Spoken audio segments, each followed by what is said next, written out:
রাধে রাধে। আজ হলো গুরু পূর্ণিমা। তো ছোট্ট করে বাড়িতে একটা নারায়ণ পুজো করেছি। আর নারায়ণ পুজো করতে এত ঘরটা পাততে আমার এতটাই লেট হয়ে গেছে, তো তাড়াহুড়ো করছিলাম কখন আবার ঠাকুরমশাই না চলে আসে। সমস্ত কিছুটা কমপ্লিট হয়ে গেছে, এখন শুধু মানে ওয়েট করতে হবে ঠাকুরমশাইয়ের জন্য। ঠাকুরমশাই কখন আসবে? যখন 9টা বাজে তখন বলেছিল আসার জন্য, কিন্তু 9টার সময় আসেনি। আস্তে আস্তে ঠাকুরমশাই বেজে গেছে সকাল 10টা। খিদেতে তো আমার পেটে ডন মারছিল রীতিমতো। মরুত সম্ভব।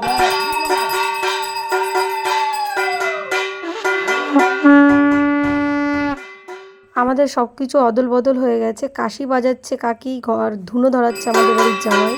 তো যাই হোক, এই যে কাকু এত সুন্দর পুজো করে, আবার এত সুন্দর গীতা পাঠ করেছে, আমার তো মনটা ভরে গেছে। আর আমার ছেলে দুষ্টুমির ওস্তাদ। আর এখানে হবে মারামারি রীতিমতন। এখানে একটা বক্সিং চলছে, ভীষণ মারামারি হলো।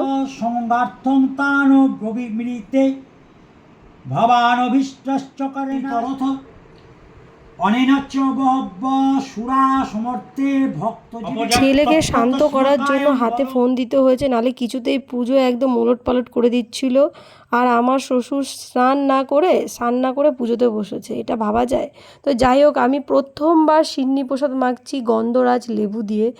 এত সুন্দর হয়েছে, এত টেস্টি হয়েছে। খাবে বলেছিল সৃজা, যে এই সিন্নি প্রসাদটা কলকাতায় পাঠানোর পরে পুরো নষ্টই হয়ে গেছিলো, মানে টকটক হয়ে গেছিলো। সত্যি খুব মনটা খারাপ হয়েছে। আর সিন্নি প্রসাদটা এত দারুণ হয়েছে, কি বলবো তোমাদের।